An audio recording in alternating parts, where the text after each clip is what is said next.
네, 수면상한가 특이점으로 먼저 시작해 보도록 하겠습니다. 오늘의 지수 한번 살펴볼까요? 오늘 코스피 1.62% 상승했습니다. 지수단에서는 이제 거의 2,500까지 다가온 모습이 좀 나타났고요. 코스닥도 어느새 1.1% 오늘 상승하면서 683. 이런 추세로 간다라면은 690, 700선도 우리가 좀 바라볼 수 있는 수치까지는 올라왔는데 이제 주말을 앞두고 내일도 변동성이 커질 수도 있다라는 다양한 이야기가 오고 있습니다. 좀 어떻게 대비를 해야 되는지에 대한 이야기 오늘 특이점에서 함께 나눠보도록 하겠습니다. 자, 오늘 함께할 매니저부터 소개하겠습니다. 화목팀 나왔습니다. 이가람 매니저, 조기준 매니저, 김웅태 매니저 나왔습니다. 어서 오세요. 안녕하세요. 네, 안녕하십니까. 자, 일단은 시장은 3거래일 연속 상승하고 있습니다. 긍정적으로 바라보고 싶은데 애매한 구석도 있기 때문에 한 줄 평 통해서 한번 확인해 볼게요. 이가람 매니저님, 오늘 장 어땠나요? 오늘 장 평은요. 영화에 옛날 그 신세계란 영화에 나오는 한 장면을 한번 좀 표현을 해보겠습니다. 예. 자, 들어와.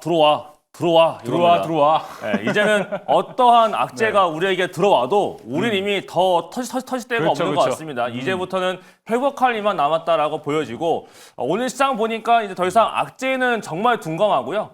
호재에 엄청나게 민감하게 또 급상승을 많이 보여준 거 봤을 때 시장이 그만큼 올리고 싶은데 호재가 없다 보니까 그동안 못 네. 갔었구나라는 걸 한번 느꼈던 하루였었고 다만 이제 오늘은 선물 옵션 동시만길이라는 게 있었기 때문에 더 많이 올라갔다라고 보여지긴 합니다. 하지만 지금부터는 시장이 내려간다고 하더라도 어떠한 악재가 나왔을 때 진짜 큰 악재가 아닌 이상은 이전과 같은 폭락장은 안 나오지 않을까라고 보고 있어서 연말로 이제 약간 점진적인 상승을 좀 기대를 해보고 네. 개별주 장세로 잘 보시면 되지 않을까라고 말씀을 드리겠습니다.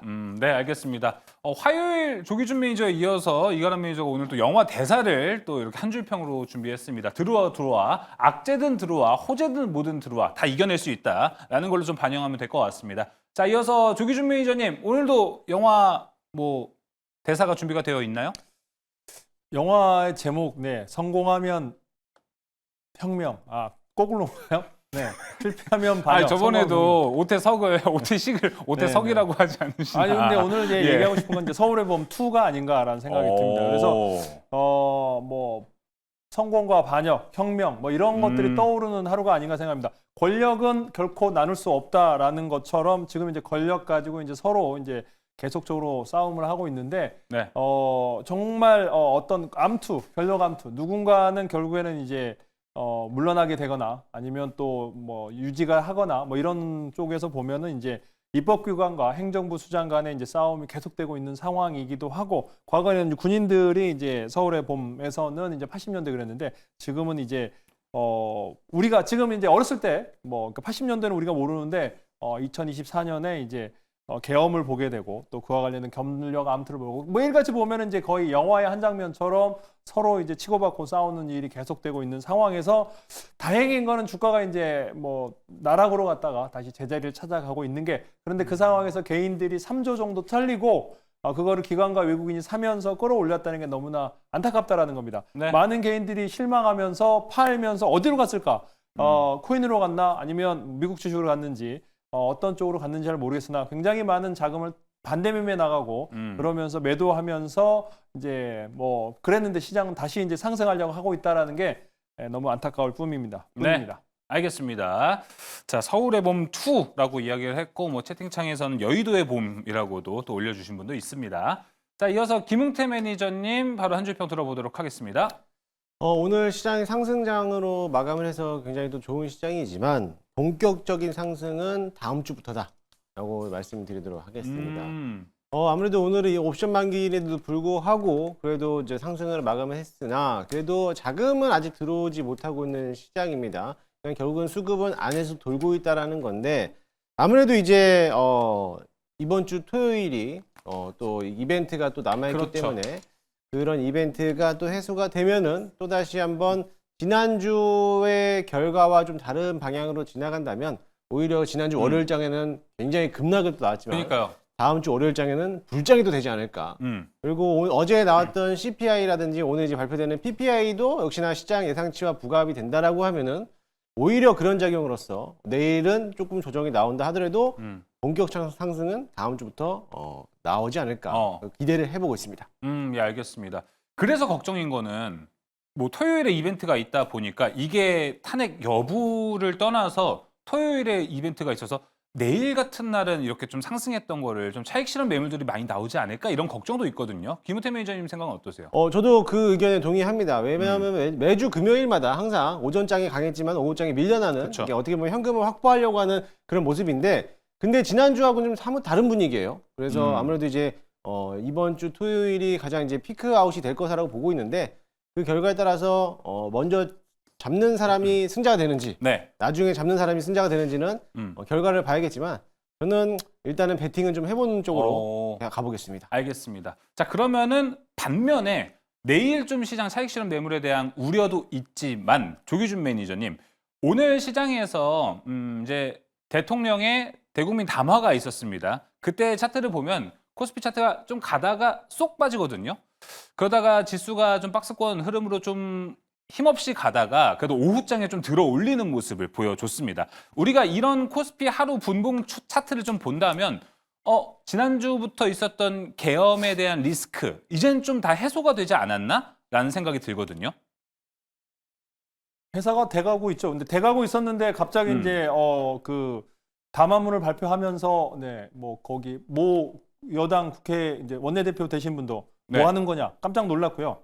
그다음에 이제 모 금감원장님도 불확실성보다는 확신 난 뭔가가 낫다. 뭐 이렇게 탄핵을 얘기를 하면서 이제 지금 그 시장은 불확실한 게 제일 싫거든요. 지금 이제 물러나지 않겠다. 끝까지 싸우겠다라고 했기 때문에 빠졌다가 조금은 이제 또 진정이 돼가고 있는 과정이 아닐까라는 생각이 들고 있고요. 이제 가장 중요한 건 이번 주 토요일 날 이제 내일 이제 그 본회의에서 표결을 할 거고 결국에는 이제 토요일 날 이제 다시 이제 결정이 될 텐데 가장 중요한 거는 뭐 탄핵이 되든 안 되든 또 이제 탄핵이 또 안 된다고 하면 다음 주에 이번 주에 판박이처럼 될 거고 탄핵이 된다면 좀 이제 불확실한 문제는 최소한 3개월은 잠잠해지지 않을까라는 생각을 하고 있기 때문에 네. 뭐 이번 주에 판박이가 되느냐 아니면 새로운 다음 한 주가 되느냐는 이번 토요일이 결정되지 않을까라는 생각을 해보고 있습니다. 알겠습니다.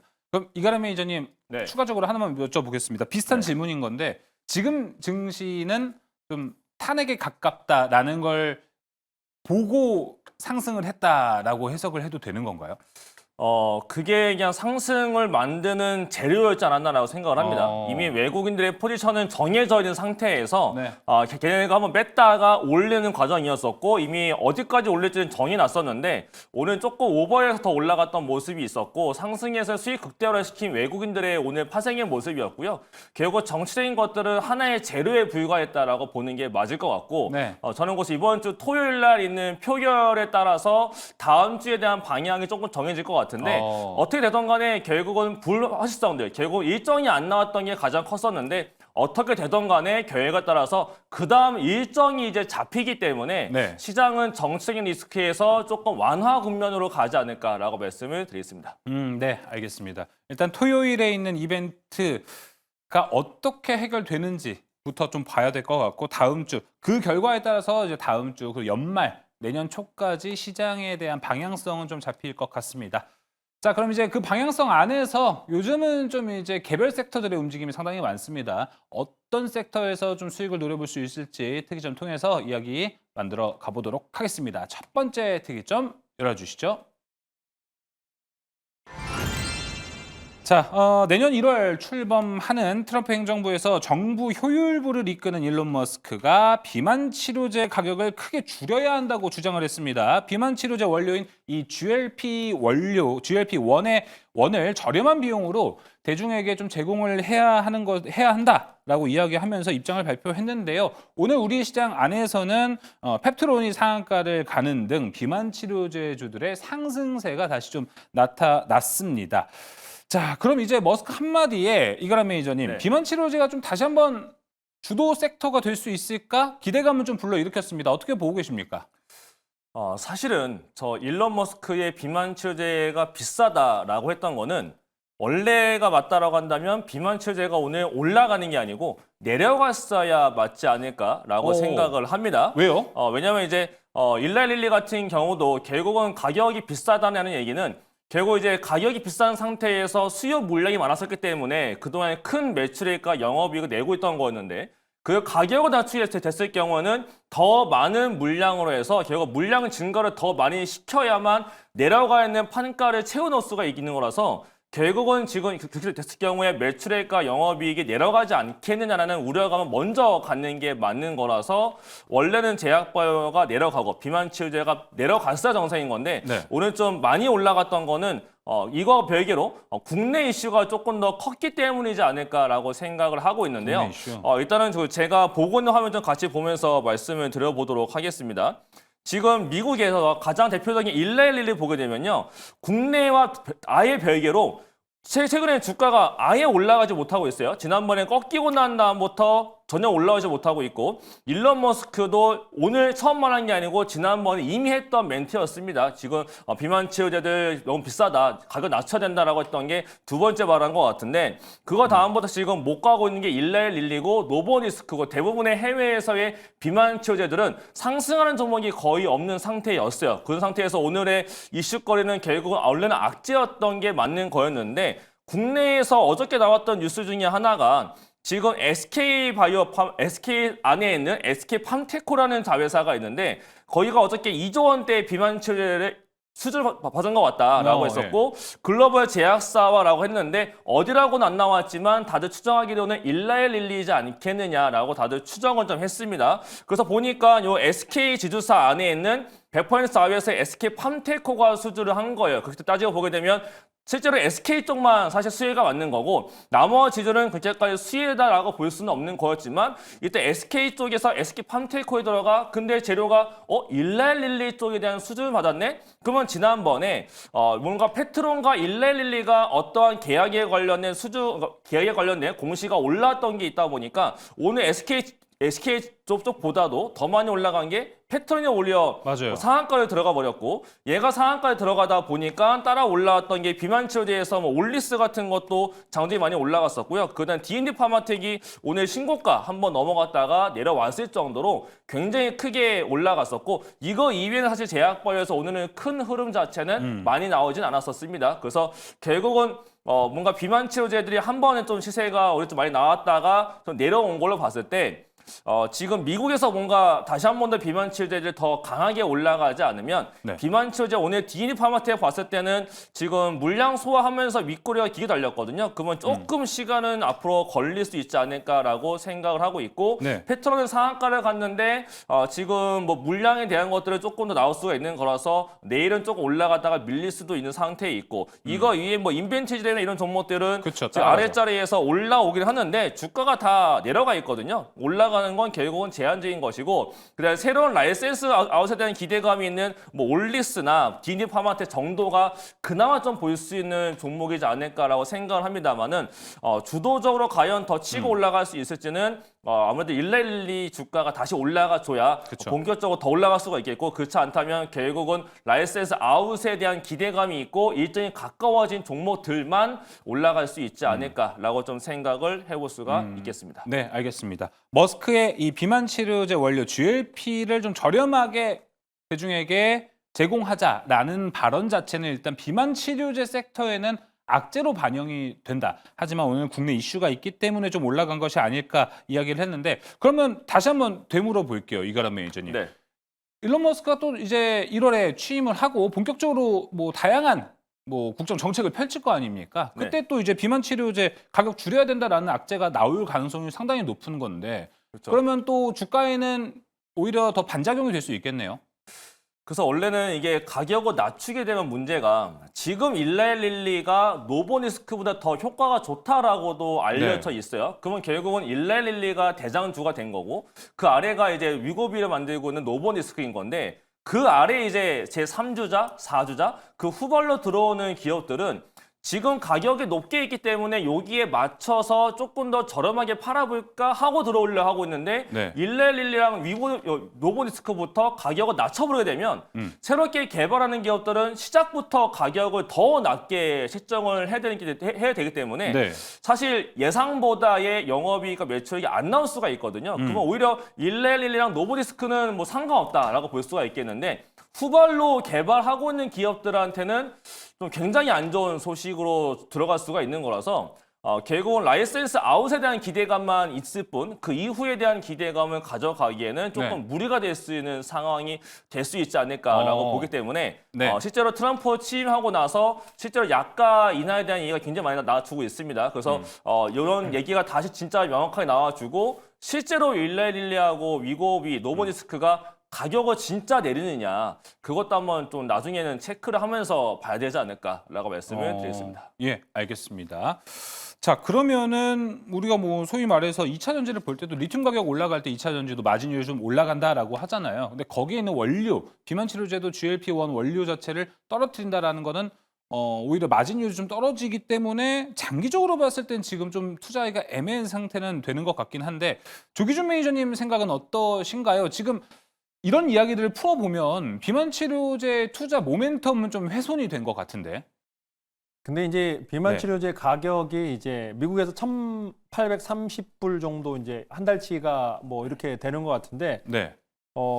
그거는 그러니까 미국의 의료 체계가 문제가 있기 때문에 그러는 거예요. 우리나라도 이제 사실은 뭐 원래 알려지지 않았으면 원료로 했을 때 위고비 가격이 이제 원료 가격이 37만 5천 원이다. 네. 이게 안 알려져 있으면 병원에서 뭐 70만 원, 80만 원 받았을 가능성이 높습니다. 뻥튀기에서. 예, 그렇죠. 근데 마찬가지로 미국도 마찬가지로 지금 현재 사실 1,830불의 원료 가격이 아니고 병원에서 받는 가격이고 그래서 이제 미국도 의료 체계가 굉장히 복잡하고 최근에 이제 보험회사 CEO의 총기 사건이 있었듯이 굉장히 비싸게 책정되어 있는 유통 구조가 어떻게 모르니까 사실 그래서 지금 저도 한번 알아봤는데 이 미국에서 위고비 원가는 잘 모르겠습니다. 근데 우리나라는 알려져야 될 원가가 알려지면서 병원에서마다 지금 현재 이제 저도 위고비를 받아봤는데 가격이 천차만별입니다. 그러니까 50만 원, 60만 원, 뭐 70만 원. 그러니까 저번 주까지는 그러니까 저저번 주까지는 이제 그 원격 의료 관련해서 이제 원격 처방이 나왔어요. 그래서 그걸로 해서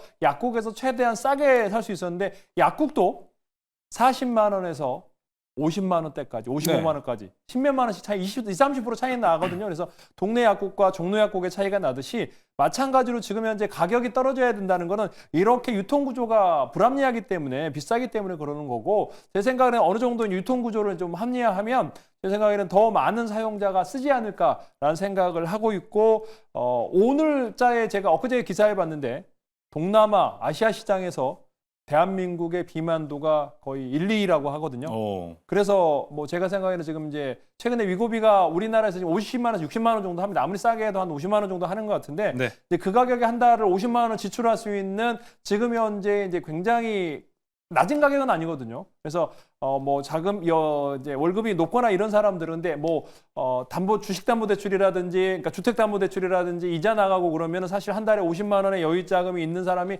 생각보다 많이 없을 거다라는 측면도 있고 그래서 이게 좀 더 이제 할인이 돼야 되고 유통 구조가 좀 깨끗해진다면 저는 늘어날 건데 그렇다고 해서 저는 이제 대한민국의 비만 치료제 관련 주들이 찾아보면 네. 고민을 굉장히 저는 이제 비만 관련 주를 열심히 두 종목을 밀긴 했으나 그 외에 이제 많지는 않아요. 그리고 후발주자라는 거죠. 그러니까 꼭 우리가 코로나 백신 때처럼 말씀드리면은 이제 열심히 우리나라 코로나 백신을 개발할 줄 알았더니 결국에는 이제 모더나라든가 그렇죠. 훨씬 빠르죠. 화이자 뭐 쪽으로 해서 뭐 정리가 돼 버렸잖아요. 네. 마찬가지로 지금 그 비만 치료제 이제 개발해봤자 거의 정리가 위고비 그다음에 뭐 젯바운드 뭐 이렇게 들어오면은 다 끝나는 게 아닌가라는 생각이 들기 때문에 네. 주식을 했을 때 좀 이렇게 이런 것들은 좀 참고해야 될 것 같다라는 생각이 들고 우리가 원료를 팔기는 하지만 또 뭐 한 달짜리 그러니까 지금 현재 일주일에 한 번씩 맞는데 한 달짜리를 하고 있는데 이미 그들은 그걸 개발하고 있을 거다라는 생각을 하고 있습니다.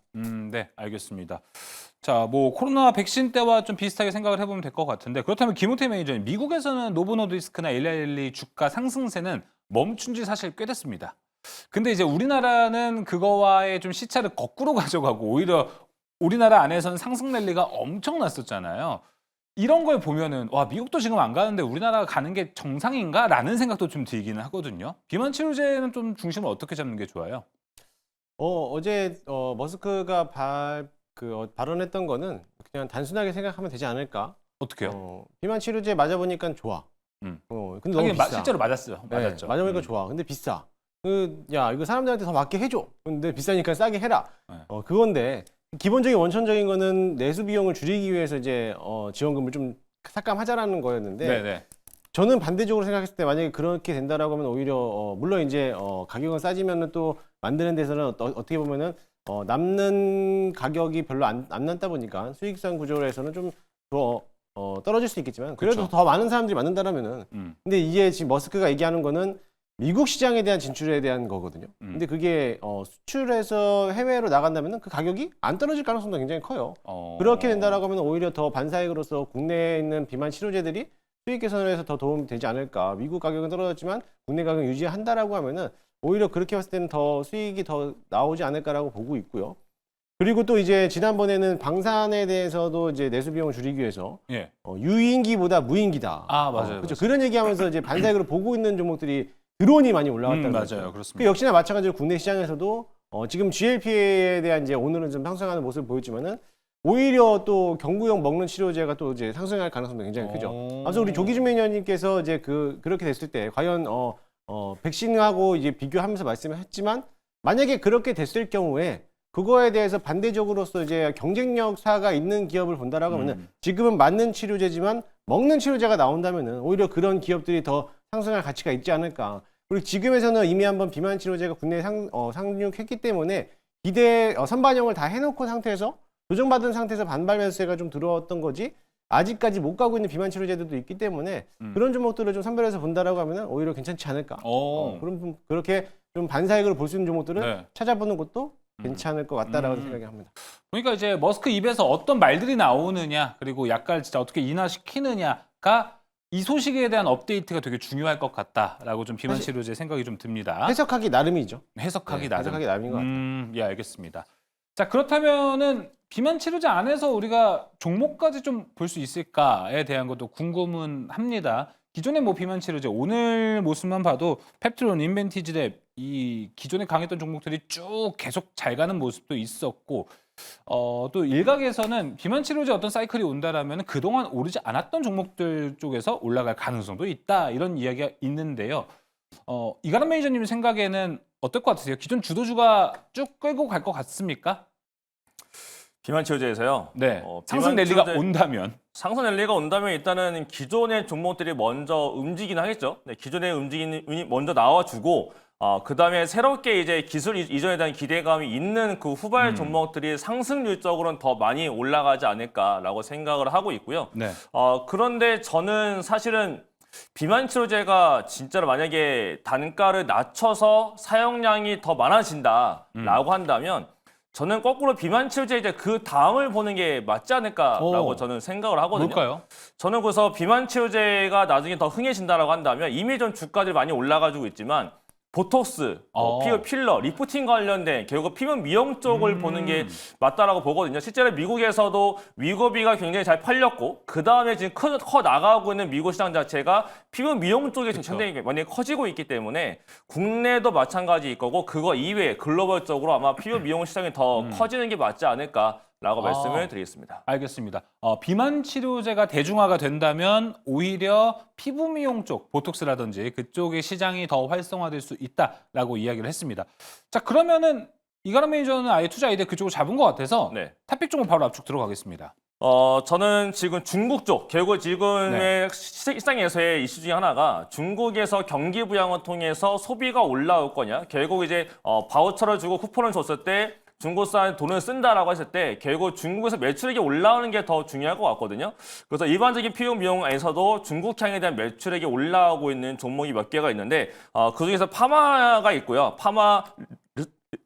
파마라는 종목이 있고 네. 그다음에 지금 말이 잘 안 나오는데요. 네. 네, 지금 파마리서치와 휴메딕스. 네, 요 두 종목이 있는데 이 종목들 자체가 중국향에 대해서 지금 매출이 상당히 많이 올라오고 있는 상황이라서 다른 기업들보다 차트가 더 좋게 올라오고 있는 게 결국은 이제 해외 쪽 브라질과 미국도 있고 태국도 있지만 결국은 중국 시장에 들어가 있느냐 그다음에 중국에서 매출액이 많이 올라오고 있느냐가 굉장히 중요한 거라서 저는 뭔가 새롭게 보신다면 비만 치료제 그 다음으로 피부 미용 쪽을 보시면 이 두 종목을 좀 말씀을 드리겠습니다. 네, 비만 치료제 넥스트 레벨 파마리서치와 휴메딕스 이야기 해줬습니다. 자, 조기준 매니저님 준비되셨으면 바로 들어가 볼까요? 어깨에 뭔가 먼지를 털고 계셔가지고. 옷에 이렇게 먼지가 많이 묻은지 몰랐습니다. 네. 그래서 조기준 매니저님 종목 한번 들어볼까요?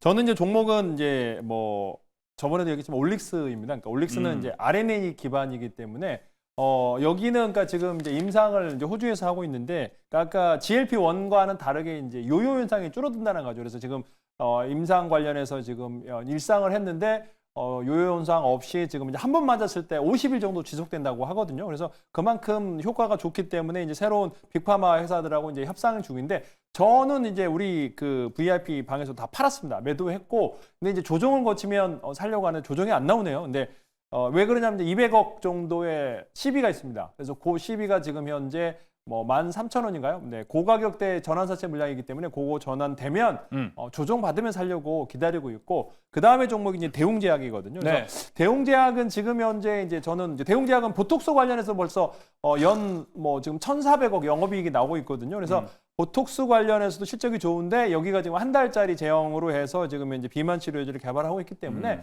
대웅제약도 저는 이제 좋지 않을까. 그러니까 지금 현재 바이오주들 하락 속에서 외국인 지분이 지금 늘어나고 있거든요. 그래서 다른 회사 제약바이오의 외국인 지분이 줄어들고 있는데 지금 9%대 거의 10%대 육박하고 있다라고 보시면 될 것 같아요. 그래서 제일 중요한 게 지금 현재 최근에 한 달 동안 뭐 9%에서 계속 늘어나고 있는 상황에서 대웅제약 실적도 지금 현재 계속적으로 견고하기 때문에 최근에 15만 원, 16만 원대에서 지금 현재 12만 원까지 하락했기 때문에 차트 움직임 보시면서 네. 단기 트레이딩 하셔도 좋을 것 같습니다. 알겠습니다. 이가람 매니저에 이어서 조기준 매니저도 대웅제약, 피부미용과 관련된 섹터 이야기를 또 추가적으로 해줬습니다. 자, 김용태 매니저님 종목 들어볼게요. 저는 이틀 전에 얘기했던 D&D 파마텍. D&D 파마텍. 네, 오늘 장중에 18%까지 한번 급등했다가 나왔는데요. 그렇군요. 네, 오늘 D&D 파마텍도 역시나 마찬가지로 경구용 치료제, 비만 치료제를 개발하고 있는 기업인데 물론 이제 흡수율은 맞는 치료제보다는 조금 적을 수는 있겠지만은 계속적으로 임상 실험 중에 있고 아무래도 이제 비만에 대해서 다시 한번 국내 시장에 또다시 필요할 수 있는 약이라고 볼 수가 있겠고요. 그뿐만 아니라 대사 이상성 간암 치료제인 메시 치료제도 같이 이제 임상을 진행하고 있기 때문에 그렇게 봤을 때는 앞으로에 대한 시장에 대한 점유율은 좀 더 커지지 않을까. 그래서 D&D 파마텍을 좀 보고 있는데 오늘 어떻게 보면은 거래량이 터지면서 전부 다 차익 실현 물량이 쏟아져 나왔는데 네. 지금 자리에서 조정이 나온다라고 하면 오히려 이제 45,000원 미만에서부터는 좀 받은 자리지 않을까. 오늘 신고가를 뚫었거든요. 그렇기 때문에 지금 윗골이 달고 내려왔기 때문에 어차피 조금 더 이평선을 이격해서 내려온다라고 하면 충분히 45,000원 미만에서는 잡아볼 만한 가격대가 되지 않을까 좀 보고 있습니다. 알겠습니다. 자, D&D 파마텍까지 이야기 들어봤습니다. 첫 번째 특이점 여기서 마무리해 보도록 하겠습니다. 두 번째 특이점으로 지금 넘어갑니다. 두 번째 특이점 열어주시죠.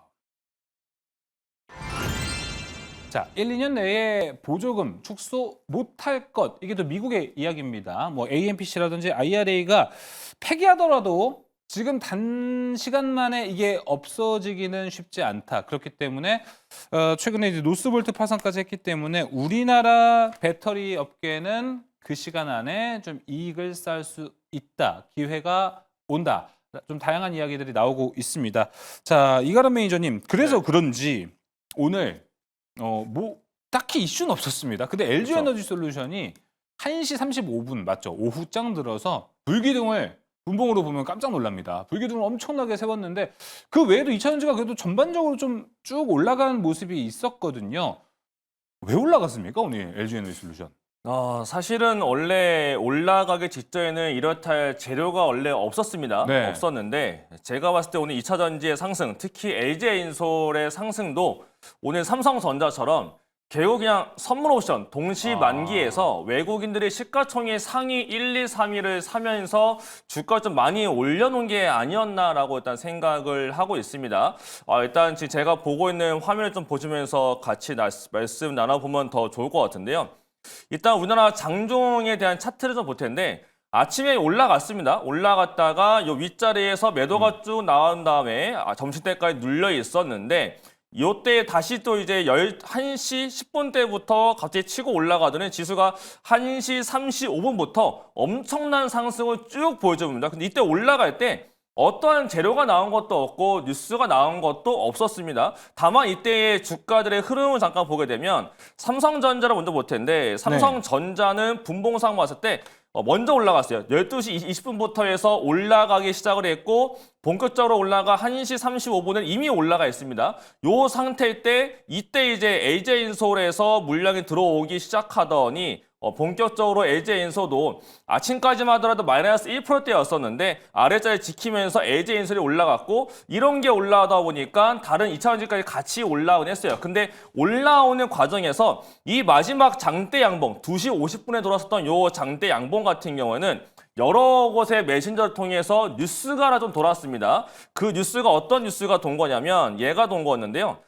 뉴스가 나온 시각은 원래 1시 50분에 나왔지만 여러 메신저에 돌기 시작한 건 2시 반 넘어서부터였습니다. 그게 나왔던 뉴스가 이건데 1, 2년 안에 보조금 축소 못할 것이다. 한국 배터리가 결국 미국에서 기회가 올 것이다 라는 뉴스가 올라왔어요. 근데 이것도 원래 새로운 뉴스가 아니고요. 그리고 이게 오늘 올라왔지만 똑같은 내용으로 이미 어저께도 이미 올라왔던 뉴스입니다. 그래서 결국은 요 뉴스에 반응을 한 건 지수가 올라가고 그다음 LG엔솔이 아침부터 1시 반부터 올라가기 시작을 한 다음에 뉴스가 도니까 이것 때문에 올라간 거구나 해서 외국인과 외국인 이외에 다른 데서 아마 단기 매매가 다 같이 붙으면서 2차 전지 다 같이 올려놓은 게 아니었을까라고 생각을 하고 있어요. 근데 IRA 같은 경우는 되게 말이 많은 게 첫 번째가 이것도 있죠. 머스크 자체도 테슬라기 때문에 전기차를 만드는 회사를 운영을 하고 있어요. 그럼에도 불구하고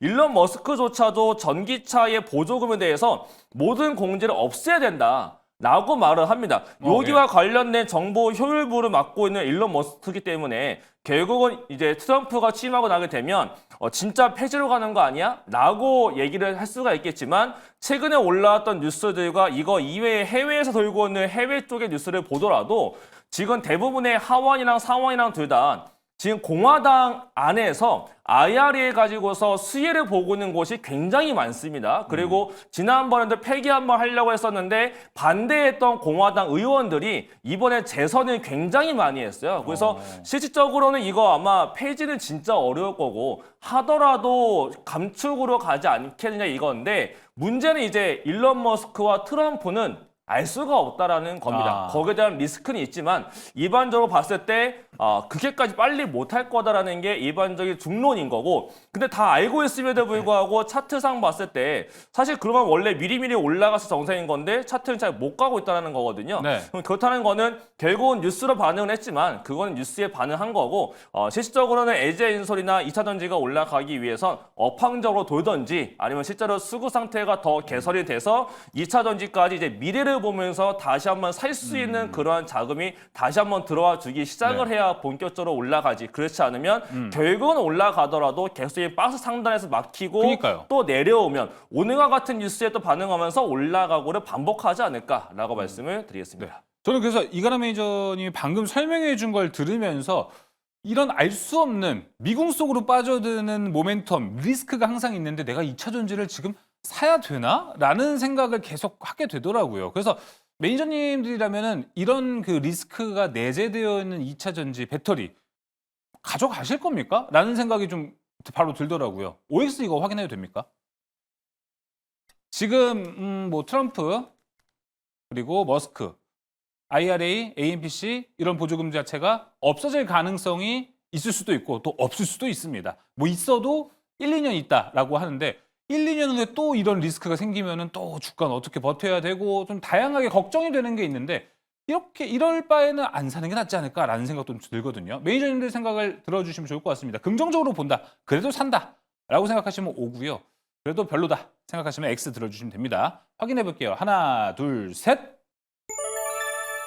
이가람 매니저는 그래도 O를 들어줬고 조기준 매니저와 김웅태 매니저는 X를 들어줬습니다. 자, 이번엔 김웅태 매니저님 의견 먼저 들어볼까요? 저는 그냥 무거운 게 싫습니다. 무거운 게 싫다? 네. 애매하게 갈 바에는? 네. 그래서 싫고 일단 2차 전지는 앞서 1, 2년이라고 하지만 사실 IRA 법안 폐지가 쉽지 않아요. 그쵸? 앞서 이제 이가람 매니저님이 다 얘기해줘가지고 네. 이 공화당 상의원, 하의원에 대한 법안 통과하는 게 굉장히 오래 걸리고요. 진행하는데 1년도 넘게 걸릴 수 있기 때문에 사실 이거는 연초에부터 나왔던 내용들이었어요. 그렇죠. 연초부터도 이제 트럼프 당선인이 앞으로 이제 재선이 된다라고 하면은 이거 IRA 폐지가 될 수 있지 않을까라는 게 지난 올해 3월부터 계속적으로 나왔던 얘기였기 때문에 이거 가지고 지금에 대해서 논할 수는 없는 단계고 이미 이제 지지차전지도 업황 자체가 좋지 않고 실적이 일단 안 좋잖아요. 안 좋기 때문에 굳이 지금 자리에서 끌고 갈 이유는 없을 거라 보시고 네. 종목들 살 게 많은데 2차 전지는 저는 보지 않을 거라 봅니다. 근데 2차 전지뿐만 아니라 반도체도 마찬가지예요. 반도체도 삼성전자가 이번에는 뭐 갑자기 급등하면서 사실 어제 나왔던 거는 수요를 잡았다라고 했잖아요. 수요를 네. 잡았다라는 핸드폰에 들어가는 반도체 칩에 대한 수요를 잡았기 때문에 앞으로 좀 개선이 더 될 수 있다라고 했기 때문에 그런데도 불구하고 저는 반도체는 아직은 조금 더 기다려봤다라는 거는 가격적인 측면에서는 싸겠지만은 아직은 좀 업황 자체가 돌아오기는 힘들지 않을까. 그래서 2차 전지도 지금은 이제 내년도부터는 뭐 2차 전지에 대한 어떻게 보면 전고체나 응급제, 양극재들에 대한 셀 업체들이 적자가 줄어들고 내년도부터는 흑자가 전환된다라고 하지만 그거는 오픈해봐야 알거든요. 그래서 오픈하기 전까지는 아직은 멀지 않았을까. 그리고 이제 시세 불출하고 조정받은 지 1년도 채 안 됐기 때문에 지금 박스권에서 좀 저점에서 좀 가두리로 좀 가지고 있다가 어느 정도에 대해서 시장에서도 안정화가 된다라면 그때 한번 끌어 당길 때 그때 사도 늦지 네. 않다. 그래서 단기적인 측면으로 본다라면은 가지고 계신 분들은 굳이 팔 필요는 없고 없으신 분들은 굳이 신규 매수로 들어갈 이유는 없을 것 같습니다. 네, 알겠습니다. 2차 전지 그래도 안 산다. 지금은 관망이라고 써 있네요. 자, 조기준 매니저님의 의견도 좀 듣고 싶습니다. 왜 엑셀 들어주셨나요? 일단 아까 뭐 얘기랑 김웅태 매니저 얘기랑 김용태의 얘기가 아니고 김용태 매니저의 얘기. 요즘에는 뭐 이렇게 대통령도 네, C라고 얘기하기 때문에 네. 김웅태 매니저님의 얘기처럼 이게 이제 2차 전지가 작년 2023년 보면 거의 10배에서 20배 난 종목이 많습니다. 그러니까 많고 10배 이상 난 주식은 제가 증권회사 5년 이상 있었어 봤는데 기본적으로 이렇게 대시세가 난 업종은 최소한 4년을 기다려야 됩니다. 3년에서 4년. 1년밖에 안 되고 1년 반 지났습니다. 그래서 제 생각엔 내년 하반기 정도로 한번 기회가 올 것 같은데, 그러니까 최소한 3년은 지나야 되고 그 사이에서 지금 현재 2차 전지가 전혀 캐즘 현상과 더불어서 지금 현재 이제 LFP라든가 뭐 NCM이라든가 그런 상황에서 극복이 안 되고 있습니다. 결국에는 이제 뭐 전고체가 나온다고 하는데 전고체가 나오는 타이밍 정도 되면 한번 큰 시세가 나올 텐데 그것도 내년 뭐 내후년 얘기가 나오기 때문에 전고체가 나오기 전에는 이게 극복이 안 될 거다라는 생각이. 왜냐하면 저도 지금 이제 전기차를 사야 된다라는 생각에서 전혀 전기차를 사고 싶은 생각이 엄청나게 줄어들고 있고 각 현재 가격에서 보조금도 준다고 하면 더 안 살 가능성이 높아 보인다라는 측면도 있고요. 그래서 지금 현재 그 전기차 외에도 다른 이제 일단 이제 휘발유차라든지 뭐 이런 것들이 엄청 잘 나오고 있고 그 다음에 이제 하이브리드 차도 굉장히 잘 되고 있기 때문에 굳이 전기차를 사야 되나라는 생각이 들고 있습니다. 네, 알겠습니다. 앞서 뭐 이제 채팅창에도 얘기가 나오고 있는데 김웅태 매니저와 조기준 매니저 둘은 거의 의형제일 정도로 엄청 친하다는 거 시청자분들도 알아주시면 좋을 것 같고 그렇게 뭐 한다고 해서 김웅태 매니저님도 평소에 항상 듣는 얘기이기 때문에 기분 나빠하지도 않는 모습도 우리가 같이 볼 수 있었습니다. 네. 굉장히 기분 나쁩니다. 방송에서는 또 이제 좀 존칭이 필요하니까 그렇죠. 기분이 나쁘셨다. 네. 그래도 좀 연장자신데 그런 거는 좀 좋게 봐주셔야 되는 거 아닙니까? 오늘 조기준 매니저님 기분이 너무 좋으셔가지고 오늘 좀 되들어도 되지 않을까 생각이 듭니다. 예, 알겠습니다. 조기준 매니저 오늘 컨디션 좋으세요? 네, 엊그제 화요일보다는 훨씬 좋습니다. 그리고 뭐 종목 수익도 많이 났고요. 그 다음에 기분 좋게 또 오늘 제가 추천했던 종목이 오늘 또 시간으로 상위 갔더라고요. 그래서 그렇군요. 제가 그러니까 그 비보존 제약을 가져왔어야 됐는데 시간으로 그 비만해성 진통제가 승인이 났어요, 식약처에서.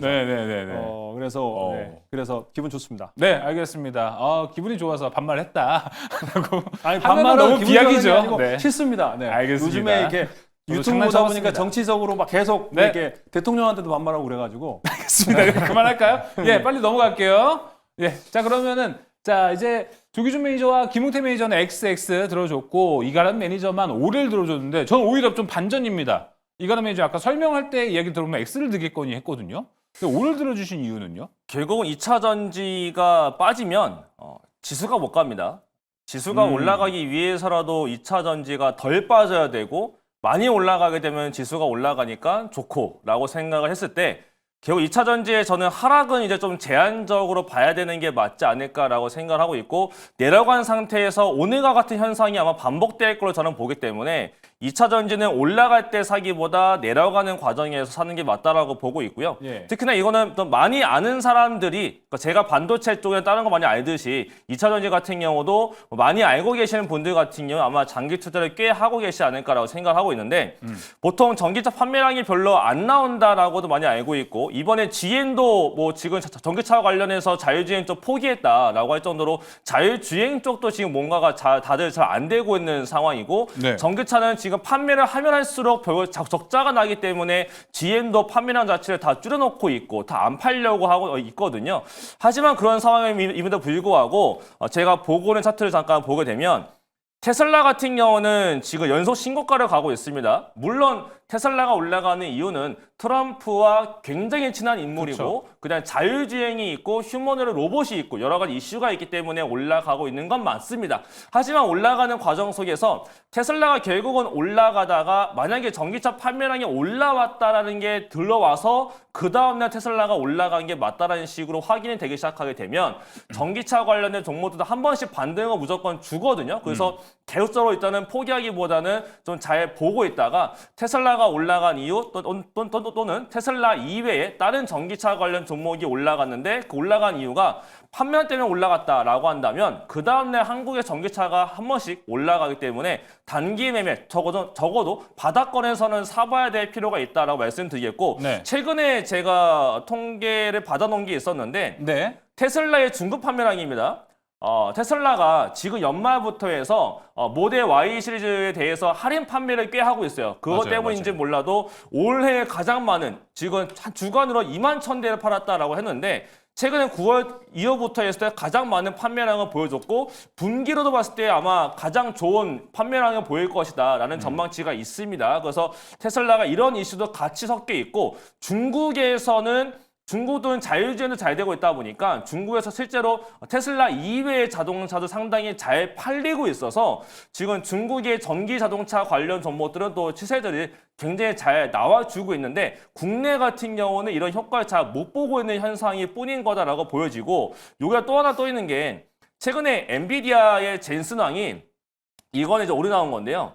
엔비디아가 중국에다가 채용을 확대하겠다라고 합니다. 그게 중국이 지금 반도체 때문에 문제 생기고 있는데 왜 엔비디아 젠슨왕이 중국에다가 사람을 더 뽑지? 라고 했더니 반도체가 아니라 결국은 차량용 반도체 때문에 자동차 때문에 중국에다가 채용을 더 늘리겠다라고 했고 그리고 최근 들어서는 엔비디아가 특히 젠슨왕이 여러 곳 다니면서 컨퍼런스에 참가해서 발언을 많이 하고 있는데 요즘은 HBM, 결국 첨단 반도체를 얘기하기보다는 자율주행 관련된 자동차 칩 얘기를 굉장히 많이 하고 있어요. 그래서 일론 머스크 같은 경우도 테슬라에서 지금 엔비디아의 칩을 가장 많이 사가지고 있다 보니까 또 젠슨왕과 일론 머스크가 또 굉장히 자주 만납니다.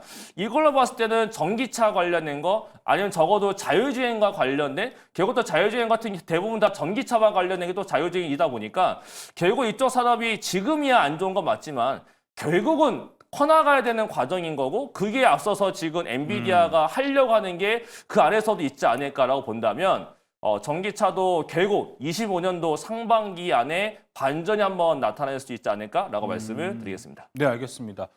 길게 얘기 들었고 또 김용태 매니저 손 들어줬습니다. 그러면 지금 이가람 매니저님에 대한 의견으로서 좀 제가 반대 의견을 본다면 예. 그러면 반도체를 봐야 되는 거 아닌가? 아, 2차 전지가 아니라 반도체를 맞아요. 봐야 되고 2차 전지가 아니라 자율주행과 전기차를 봐야 되는 거기 때문에 주제에서는 2차 전지를 봤을 때는 배터리는 그렇죠, 아니다. 배터리죠. 배터리랑은 다르게 반도체에서 지금 자율주행에 대한 모습과 그리고 머스크가 얘기하는 거는 자율주행의 핵심은 AI가 전반적으로 전부 다 하고 있다라고 했기 때문에 맞아요. AI 키워드는 당연히 반도체가 또 갈 수밖에 없는 시점이고 네. 그렇게 했을 때는 2차 전지 배터리보다는 자율주행에 대한 부품이라든지 맞아요. 아니면 전기차 섹터 내에서 자동차 부품주들 그쪽으로 보는 게 낫지 않을까라는 네. 생각을 합니다. 네. 상당히 날카로운 질문인 것 같습니다. 저도 그래서 좀 보태서 이야기를 해보고 싶었던 거는 아까 이제 이가람 매니저님 이제 엔비디아에서 자율주행 칩을 좀 많이 사가고 있다라고 얘기를 하잖아요. 그럼 자율주행 칩도 어떻게 보면 반도체가 되는 건데 그렇죠. 이 반도체에 또 들어가는 소부장, 부품들로 생각해 본다면 우리나라는 또 어디로 또 밸류체인이 이어질까 뭐 다양하게 좀 생각을 하게끔 하는데 이 자율주행 칩 같은 거는 원래 엔비디아가 기존에 만들고 있었던 건가요? 자동차 칩 만들고 있었죠. 네. 오늘 그래서 제가 DB하이텍 가져오려다가 네.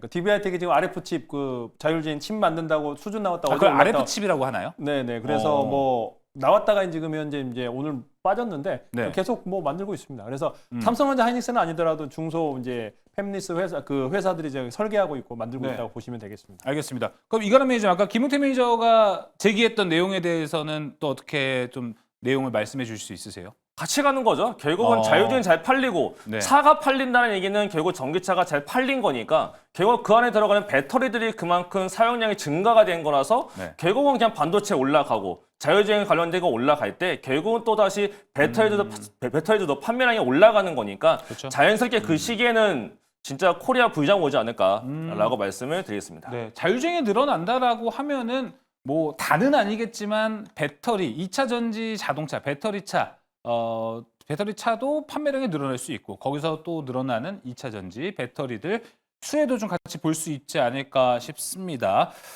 그러면은 일단은 이가람 매니저님은 자율주행까지 뭐 포함해서 칩까지 포함해서 2차 전지 모두 다 올라가는 것. 그리고 김웅태 매니저님은 그래도 좀 자율주행이라든지 반도체 쪽을 좀 더 보는 게 낫지 않을까라고 이야기를 했습니다. 조기준 매니저님 이야기도 들어보면 좋겠죠?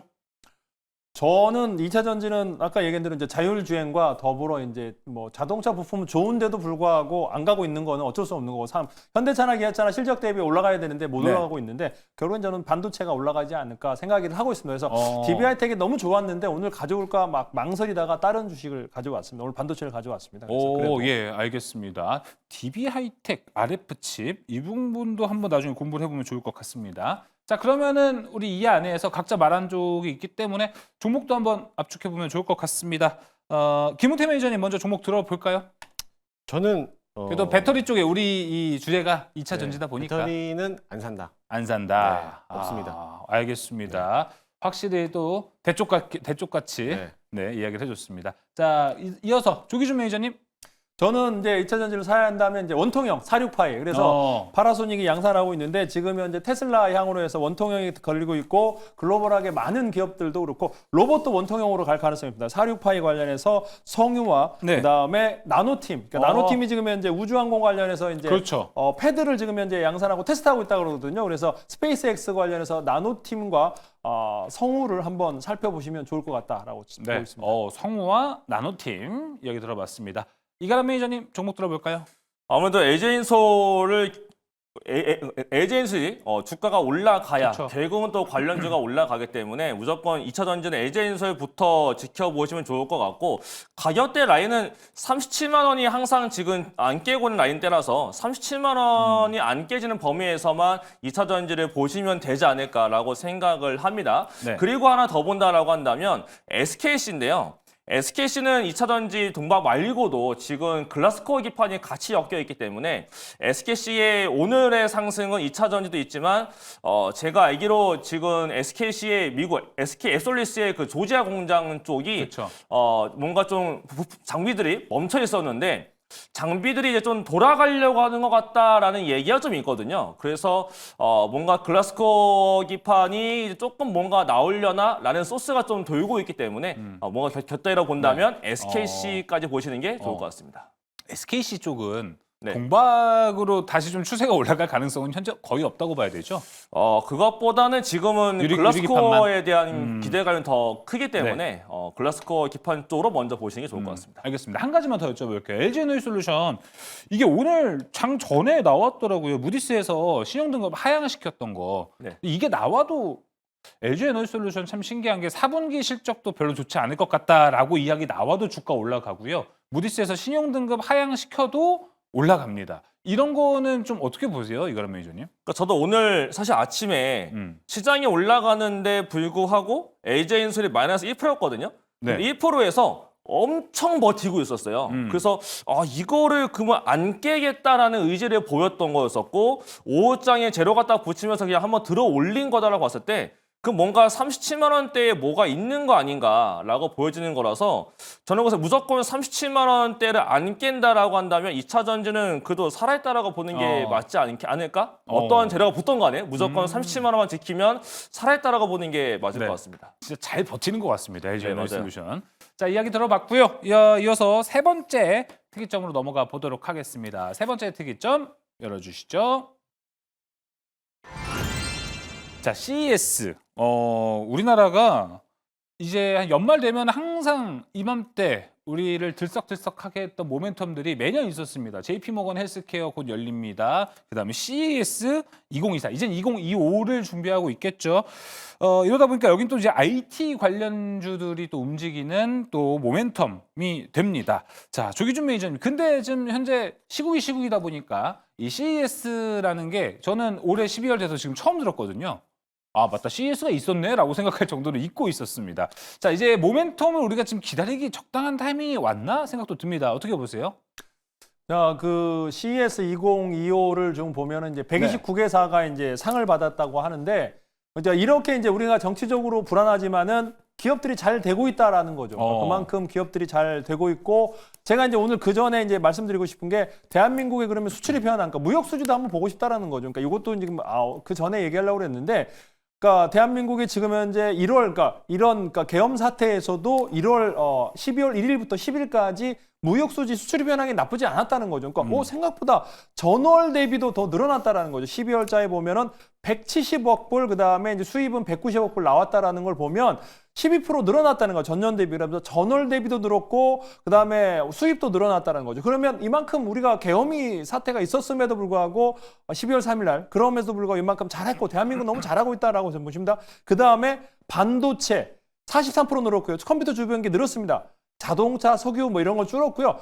중국에다가 19% 늘었고 미국에다 19% 늘어났다라는 거죠. 이만큼 우리나라에 이제 기업들이 잘 하고 있고 거기다가 이제 그러면 CES 한번 살펴보신다고 하면 혁신상을 2022년에 129개나 받았는데 이거를 본다고 하면 129개가 뭐 다 주는 거 아니냐? 네. 최다상을 받았는데 이게 이제 SK텔레콤이 받은 건데요. 이게 보시면 이제 우리나라가 129개인데 미국이 60개 받았습니다. 중국이 16개 받았어요. 일본이 15개. 그러니까 이제 엄청나게 많이 받은 거죠. 그러면 그러니까 미국이 뭐 200개 받고 중국이 막 300개 받고 우리가 129개 받았으면 얼마 안 된다 생각하는데 전 세계에서 이제 압도적으로 지금 최다 수상국을 받았다라는 걸 보시면 될 것 같아요. 핀테크, 스포츠, 안보 그러면서 여러 가지를 받았는데 대부분이 이제 대기업과 이제 요게 어떤 기업이 이제 1월 7일부터 라스베가스에 열립니다. 그래서 1월 7일부터 한번 보신다고 하면 삼성전자가 많이 받았습니다. LG전자, LG이노텍 요렇게 받았고요. LG전자, 그다음에 SK텔레콤도 아까 보시면 AI 스팸 방지 관련해서 받았고요. 그다음에 이제 폴라리스 오피스가 AI 데이터 관리 혁신상을 받았습니다. 거기에 제가 최근에 말씀드린 SOS랩, 라이다, 3D 라이다 관련해서 혁신상을 받았고요. 딥러닝을 통해서. 그다음에 뷰노, 셀바스 AI 이렇게 있고 이렇게는 이제 상장 회사인데 그 외에도 비상장 회사가 이렇게나 많습니다. 그러니까 대한민국의 미래는 밝다. 이런 회사들이 나중에 이제 상장하고 그러면 또 주가 상승의 모멘텀이 있을 거다라고 보고 있기 때문에 지금 현재 이제 우선적으로 상장한 회사들, 이런 회사들을 그러니까 SOS랩, 뷰노, 셀바스 AI, 폴라리스 오피스, 그다음에 대형주들 한 번씩 더 살펴보면 좋을 것 같습니다. 대한민국 화이팅입니다. 대한민국 화이팅입니다. 네, 딱 마무리를 해주셨습니다. 자, 그렇다면 이제 김은태 매니저님, 이번 뭐 CES 2025 곧 열립니다. 네. 작년에 이어 올해도 AI가 좀 주인공이 되지 않을까 싶습니다. 그쪽 위주로 좀 봐야겠죠?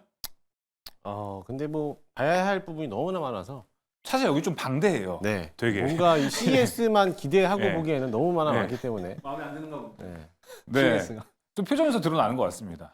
아니 이게 사실 주제가 CES라고 하기에는 자율주행도 봐야 되고 네. 전기차도 봐야 되고 네. 가전제품에 대해 들어가는 AI 소프트웨어도 봐야 되고 뭐 여러 가지 많은데 콕 찍어서 말씀해 주시면 좋겠는데 사실 어디가 좋다라고는 당연히 AI 소프트웨어죠. 네. 그래서 뭐 의료기기도 있고 네. 그렇기 때문에 당연히 봐야 되는 건 마찬가지인데 CES라고 해서 꼭 가진 않아요. 맞아요. 그래서, 네, 그렇기 때문에 대표적인 업종으로 봤을 때 보면은 저는 자동차 부품주 오. 뭐 현대모비스라든지 현대오토에버라든지 자율주행하고 엮여 있는 섹터. 오늘도 자율주행에서 라이다 쪽에서 오늘 SOS랩이 잠깐 이제 장중에 또 급등하는 모습을 보여왔기 때문에 네. 아무래도 자율주행 섹터들에 대한 움직임들이 좀 더 강하지 않을까. 그래서 오늘 뭐 혁신상도 막 나온다라고 했는데 마찬가지 저는 뭐 자동차 부품에 한해서는 현대모비스 하나 보시면 될 것 같습니다.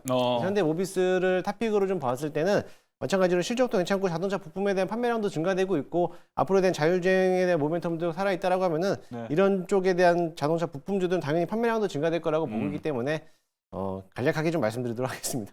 알겠습니다. 네, 사실 좀 별로입니다. 종목까지 뱉어버렸네요. 네. 네, 사실 저희 오늘 이 세 번째 주제, 그러니까 저희가 이제 방송하기 전에 다 같이 이제 아이템을 쫙 모으잖아요. 오늘 CES 이 아이디어를 도출하는 게 조기준 매니저입니다. 그래서 사실 그래서 조기준 매니저님한테 제가 아까 처음에 이 이슈 어떻게 봐야 될까요? 첫 번째 질문을 던졌거든요. 그래서 이제 김웅태 매니저는 별로다. 예, 라고 이야기를 일단 했는데 제가 좀 과하게 넘어간 것 같아요. 네. 그러니까 그렇다면 이제 이가람 매니저님은 여기서 투자 포인트 좀 체크해 갈 수 있다고 보세요?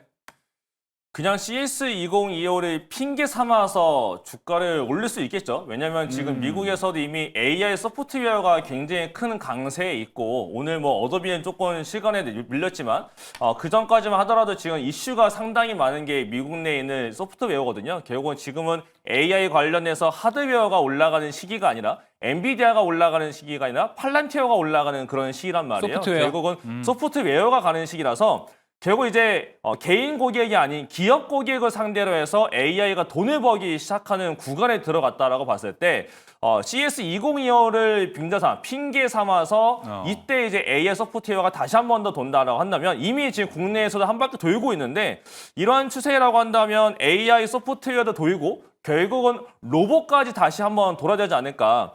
작년에 생각해보게 되면 올해를 생각해봤을 때 올해 연초에 때마침 CS2025 때 돌았던 게 로봇이랑 AI 소프트웨어가 같이 갔거든요. 그래서 아마 이러한 모멘텀이 한 번 더 돈다면 결국은 국내에서도 AI 소프트웨어들 그다음에 확대되는 로봇까지 한번 지금 로봇이 아예 움직인 적이 없는 거라서 네. 로봇도 한번 이제 1년 만에 조금 반등을 좀 보여줄 수 있는 시기가 한번 오지 않을까라고 말씀을 드리겠습니다. 진짜 잊고 있었네요. 로봇이라는 게 있었다라는 거. CES에 딱 들어맞긴 하지만 와 이게 또 시장에서 인기를 얻을 수 있을지 아닐지는 또 우리가 지켜봐야 된다라는 거 체크해보면 좋을 것 같습니다.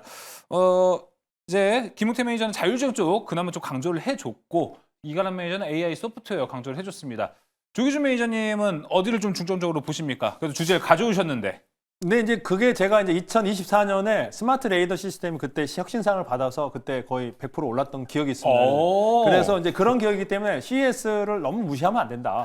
그리고 다른 방송에서 CES 2025를 얘기하는 사람이 없을 테니까 네. 우리 매경에서 한번 다뤄보자라는 측면에서 말씀드렸고 김웅태 여기에 보시면- 매니저한테 한 얘기죠 방금.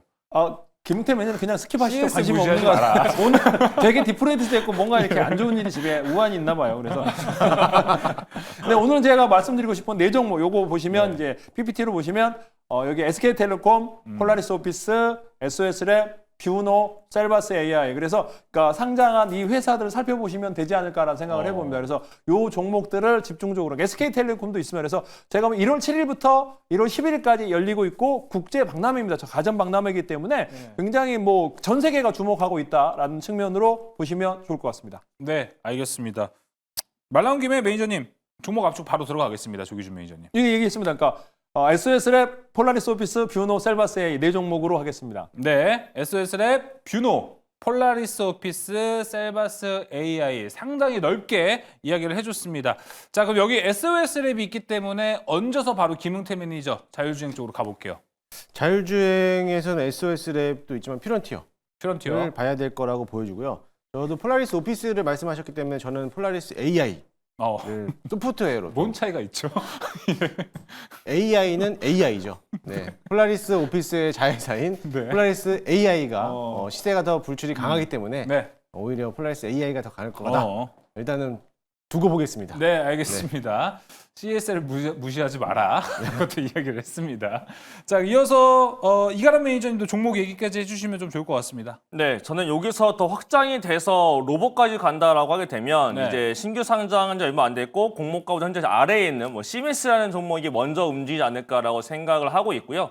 시미스가 움직여서 만약에 로버츠가 한 바퀴 돌게 되면 항상 마지막에 움직이는 것 중에 하나가 이제 그 링크 제네시스라고 해서 지금 MPU 관련된 종목들도 있는데 이런 종목들까지 한번 돌면 이제 끝났다라고 보는 거기 때문에 마지막 관심 종목으로는 링크 제네시스까지 말씀을 드리겠습니다. 네, 시메스와 링크 제니시스까지 이야기 나와보면서 세 번째 특이점도 모두 마무리 지어보도록 하겠습니다. 자, 아까 제가 오늘 계속 너무 재밌어갖고 방송 분위기가 이거 채팅이 좋은 게 올라왔는데 소개를 못 해드리고 갔습니다. 요거 일단 어떻게 봐야 될까요? 채팅 한번 읽어보도록 하겠습니다. 자, 아까 천사의 이용님께서 이가람 매니저님 이름으로 삼행시 올려주셨거든요. 그래서 요거는 좀 시장의 분위기를 북돋고자 좀 잘 어울릴 것 같아서 읽어볼게요. 이가람의 이리 오너라, 가긴 어디가, 람보르기니 타고 국장으로 들어와 라고 이야기를 해주셨습니다. 네, 제 꿈이 주식 열심히 해서 람보르기니 타는 거거든요. 예, 그래서 천사의 용님 말씀대로 우리 시면상학과 시청하시는 분들 모두 주식 잘 되셔 람보르기니 타셨으면 좋겠습니다. 자, 첫 번째 이제 특이점은 마무리 지어 보도록 하겠습니다. 이제 특별한 탑5 준비되어 있거든요. 지금 바로 넘어갑니다.